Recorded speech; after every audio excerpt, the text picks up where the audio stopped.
Bismillahirrahmanirrahim. Assalamualaikum warahmatullahi wabarakatuh. Waalaikumsalam warahmatullahi wabarakatuh. Ahlan Ustadz Fajri, Ustadz Abu Hanifah. Kita kembali lagi di acara kita Footnote, ya, catatan kaki. Kali ini insya Allah kita akan bahas tentang ungkapan yang mungkin sering didapatkan, didengarkan tentang berbicara kepada jamaah, tanya dalilnya gitu. Dalilnya mana? Nah, ini suatu hal yang saya ada ganjelan nih. Ya, mudah-mudahan sih bisa kita bahas ya. Karena saya pernah membaca dalam kitab Al-Luma ya, tentang bahwasannya orang awam atau orang awam ini di dalam amal ini wawa taklid. Di dalam amal itu adalah taklid ya. Maksudnya apa? Anna taklida qabulul qawli min ghairi dalilin. Yaitu seorang yang taklid atau awam ini menerima ya sesuatu pendapat tanpa mengetahui dalilnya kan gitu. Nah, ini kalau kita lihat seperti ada kontradiksi nih antara ungkapannya di dalam Al-Luma dengan yang biasa kita dengarkan ini. Mungkin Ustadz Abu Hanifah bisa berikan pencerahan ya. Baik, bismillahirrahmanirrahim. Alhamdulillahi wassalatu wassalamu ala rasulillah amma ba'd. Masya Allah, temanya menarik sekali ya. Mengenai orang awam perlu dalil, tahu dalil apa enggak. Orang awam itu siapa sih? Kalau menurut para ulama mutaqaddimun, ya orang awam selain mujtahid.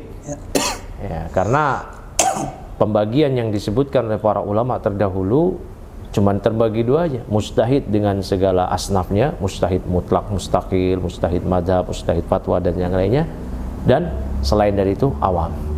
Adapun yang disebutkan belakangan semisal oleh Ibnu Qayyim rahimahullah taala muttabi, itu sebenarnya masuk ke awam juga, karena mereka hakikatnya bukanlah mujtahid.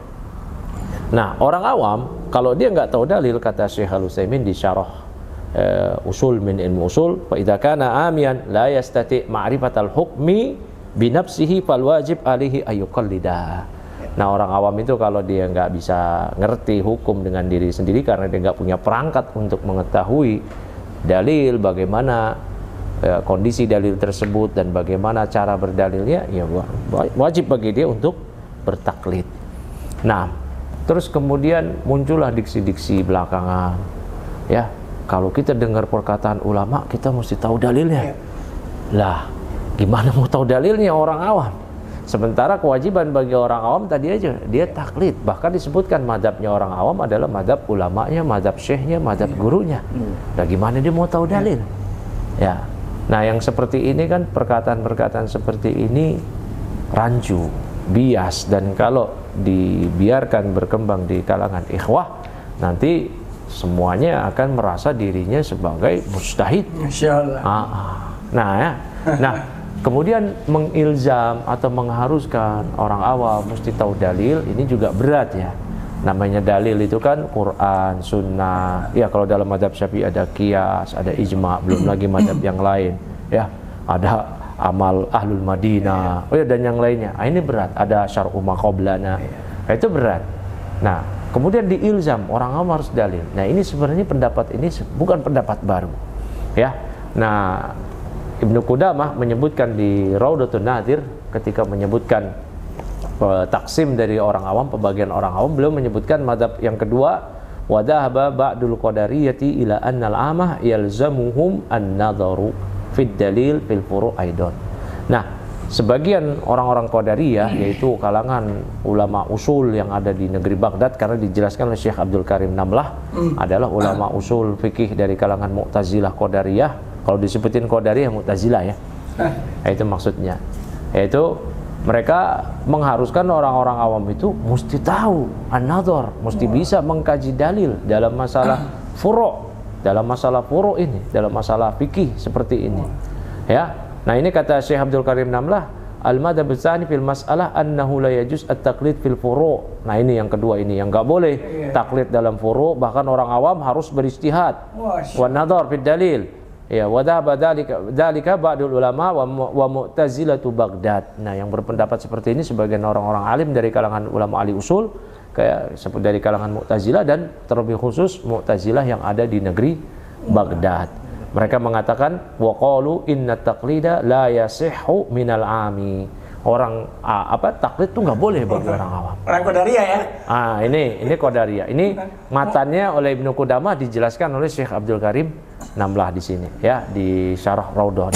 Jadi ketika seorang diharuskan mesti tahu dalil, ini orang awam itu kan kalau dia pun tahu dalil pun juga dia nggak tahu keabsahan dalilnya dari mana.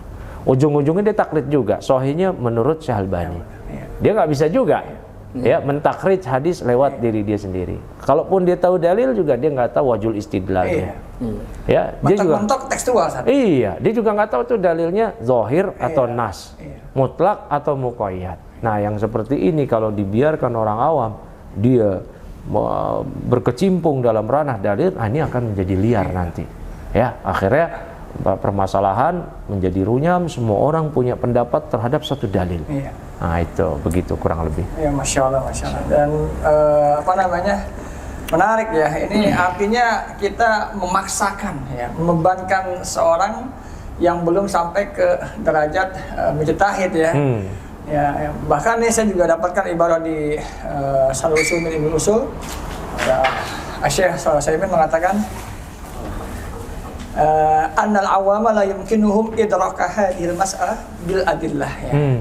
Jadi seorang awam juga nggak mungkin itu mengetahui sebuah permasalahan dengan dalil. Ya.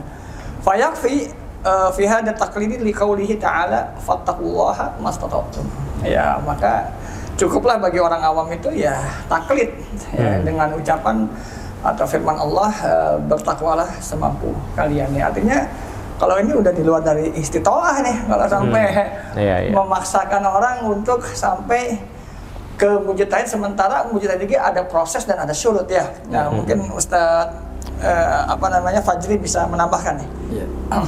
Sebenarnya masalah ini ya titik tengkarnya sebenarnya itu ya bagaimana sih kita harus paham betul tingkatan-tingkatan manusia dalam masalah ini, Ustaz.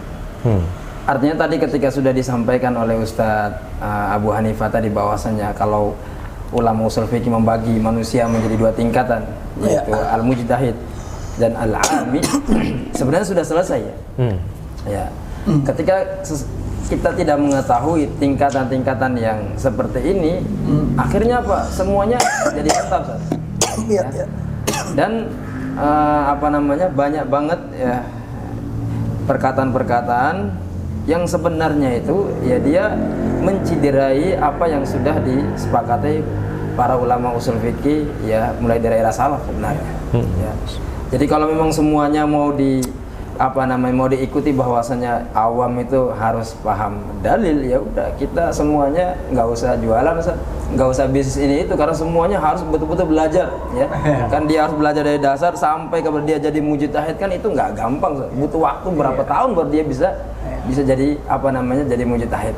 Sehingga di sini ya uniknya di antara para ulama, di samping mereka membagi manusia menjadi dua tingkatan, yaitu ada mujtahid dan juga ada al-ami. Ternyata orang sekarang pun kadang-kadang melihat itu dia kurang terima. Karena sebagian para ahli ilmu juga, sebagian ada yang belajar di Yaman 6 tahun, Ustaz. Bahkan ada yang belajar di Saudi misalnya 6 sampai 7 tahun, bahkan sampai doktor ya.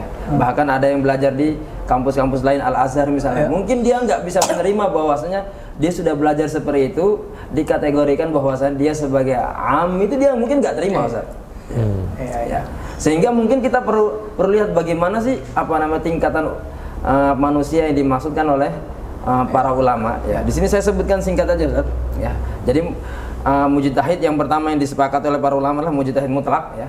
Mereka adalah mempunyai kaidah sendiri, independen, tidak terikat dengan siapapun. Makanya Imam Syafi'i ketika dia belajar dengan Imam Malik di Madinah, setelah itu beliau sudah sampai pada tahap mujtahid mutlak, beliau tidak lagi taklid kepada Imam Malik. Begitu juga tatkala beliau sebelumnya belajar dengan muridnya Imam Abu Hanifah di Baghdad ya. Di Irak sana dia belajar di sana mazhab Hanafi, kemudian sampai pada level dia sudah sampai pada mujtahid mutlak, sudah dia tidak harus taklid kepada Imam Abu Hanifah ya, dan juga murid-muridnya. Begitu juga dengan imam-imam lain. Ini adalah mereka adalah di antara para imam yang sudah sampai pada level mujtahid mutlak. Adapun di bawahnya yang namanya mujtahid al-madhhab atau mujtahid muntasib. Mereka bisa berijtihad namun tidak mempunyai kaidah sendiri, Ustaz. Ya. Jadi mereka hanya mengikuti kaidah atau bangunan usul yang sudah dibangun oleh gurunya. Sehingga kita bisa pastikan tidak ada yang mengatakan bahwasanya amal ahli Madinah itu kecuali Imam Malik. Tidak ada yang mengatakan bahwa amal ahli Madinah itu hujjah kecuali Imam Malik. Ya, karena beliau memulai. Nah, sedangkan mujtahid mazhab mereka tidak memiliki bangunan seperti ini. Jadi mereka hanya mengikuti. Mereka berijtihad juga, tapi mengikuti kaidah para imam sebelumnya. Kemudian level yang paling rendah lagi namanya mujtahid at-tarjih atau mufti. Nah, di sini dia memilih dari semua akwal ulama-ulama sebelumnya, ditahqiq kembali, kemudian dilihat mana yang lebih kuat bersama dalil-dalilnya, kemudian dia tarjih. Dan ini di antara level ini kata para ulama, mereka sudah sampai level ini adalah Al-Imam An-Nawawi, Imam Ar-Rafi'i. Sehingga di Nihayatuz Zain, ya, Syekh An-Nawawi Al-Bantani mengatakan bahwasanya ya sekelas Ar-Ramli dan juga sekelas Ibnu Hajar Al-Haytami itu masuk di bawah level mujtahid, sehingga mereka termasuk muqallid. Masya Allah. Karena setelah mufti di bawahnya persis muqallid. Ya, muqallid. Ya, jadi sebenarnya kalau kita mau ingin tahu diri ya kita sebenarnya juga muqallid. Berarti level-level kayak Ar-Ramli, Haytami, Asy-Syirbini, para pensyarah dari Minhajnya An-Nawawi itu semua berarti muqallid. Masya Allah.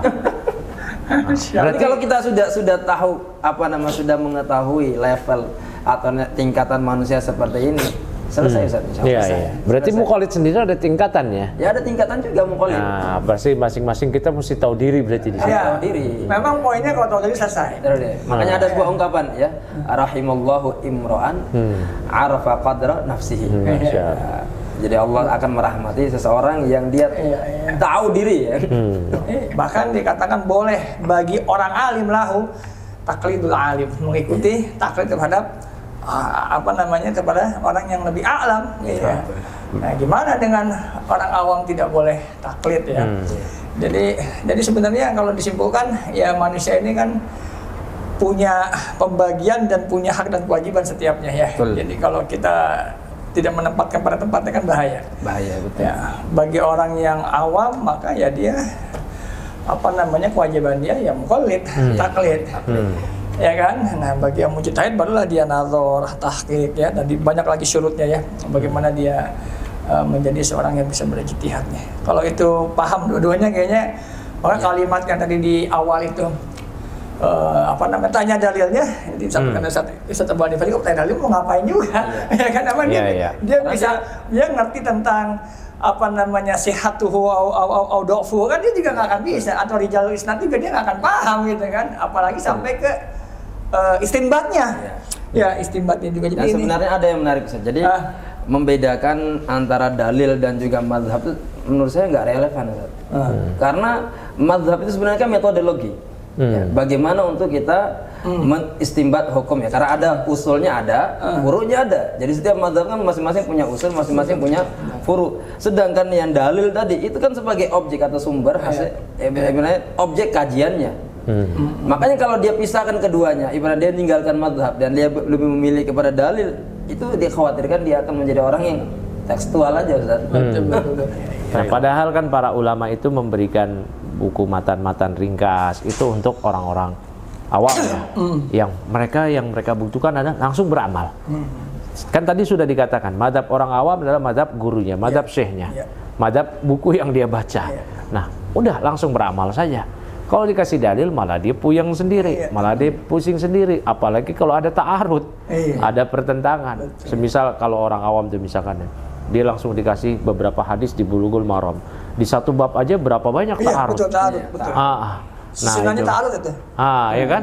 Nah, di situ harus mentarjih. Nah, boro-boro orang awam mentarjih.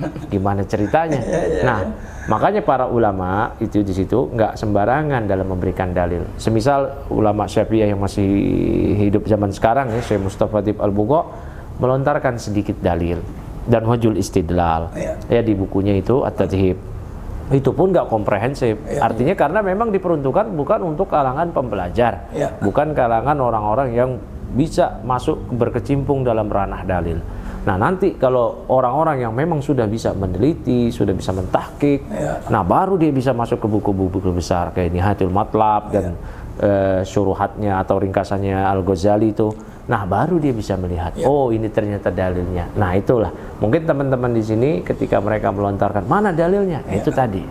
Karena mereka melihat di madhab, di berbagai madhab bahkan ya, Hanbali, Syafi'i, Maliki, kok tidak ada penyebutan dalilnya gitu di matan-matan ringkas. Nah ini yang mungkin menjadi sumber ya, menjadi sumber sehingga mereka melontarkan hal demikian. Saya rasa tadi itu ya. Dan kalaupun kita mengatakan bahwa madhab itu dia meninggalkan dalil itu terlalu terburu-buru menghukumi menghukumi terlalu terburu-buru. Padahal di sana banyak banget ulama-ulama ahli hadis yang mereka dalam belajar fikihnya mengikuti madhab. Bahkan mayoritas ahli hadis adalah mereka semua ashabul madhab, terutama madhab Syafi'i. Betul. Ashabul hadis. Ya, dari kalangan muhaddis itu semua rata-rata madhabnya Syafi'i. Nah, itulah. Ada juga yang Hanbali. Ya intinya mereka semua banyak berkecimpung di madhab dan mereka muqallid kepada imam madhabnya, ya, terutama imam mujtahid mutlak. Ya begitulah ya. Jadi memang sekarang zamannya instan, tapi kalau agama kita nggak bisa instan ya. Jadi walaupun sekarang semuanya serba mudah ya, bisa pakai aplikasi, bisa searching ya. Bisa searching. Ya, tapi nggak mungkin aja di menjadi mufti dengan modal YouTube ya, atau modal mungkin belajar lewat Google tiba-tiba jadi mujtahid. Ada sulit ya. Ada prosesnya ya, sehingga bukan kita anti dalil, ya justru kita adalah bagaimana semua dengan turuk ya para ulama dalam kita belajar ya. Mudah-mudahan ini manfaat ya tentang tema. Tanyakan dalilnya atau mana dalilnya, bukan berarti kita menjauhkan dari dalil ya, dari Al-Quran dan hadis, baik ijma baik qiyas ya, tapi kita justru agar mengukur diri bahwasannya kita masih awam dan kita mengikuti bagaimana para ulama dalam memahami dalil, insyaallah. Nah. Ya, tapi mungkin itu. Syukran, sampai ketemu lagi di pembahasan berikutnya masih dalam acara Footnote ya. Wassalamualaikum warahmatullahi wabarakatuh. Waalaikumsalam.